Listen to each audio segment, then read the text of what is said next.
I want to play now a clip of Amanda Bynes in court. This was just after her arrest, and really it's the most that we've heard from her in quite a while. And I got to say, you watch this clip, and I'll be curious to see if you agree. She doesn't seem that out of it to me. Let's roll it.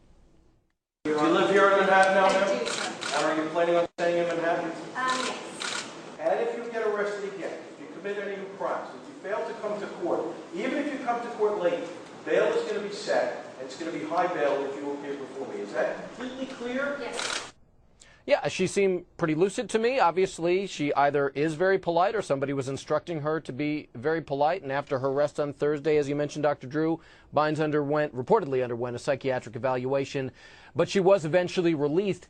Is it possible that maybe Amanda might be more functional than we're seeing a lot of people giving her credit for? Because a lot of people are saying the opposite.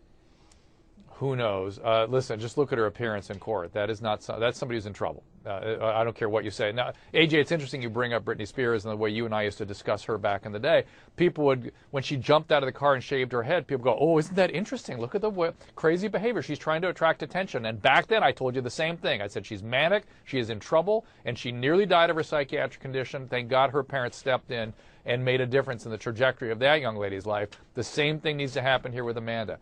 We're worried that substances are involved. They may or may not be. I think it's interesting that she keeps twittering that substances aren't involved. I hope they are. That at least would give us a very concrete explanation for what's going on here and a specific course of treatment. How hard is it going to be, from what you know or what we can possibly know, for her parents to step in the way that Britney's dad stepped in and got control of Britney's affairs, which put Britney on the right path? It's exceedingly difficult. I have made this recommendation to parents probably hundreds of times, and I can count on one hand how many times parents follow through on it. And the ones that didn't, it has been to the detriment of the child. Again, it's an adult. They're entitled to do what they want to do, but when they get severely disturbed because of psychiatric condition and start behaving in dangerous ways, parents can step in. Even though it's an adult child, the parents can step in and try to obtain a conservatorship to save that person's life. And that looks to me, again, I don't know Amanda Bynes, but appears to me the kind of thing that should be going on here.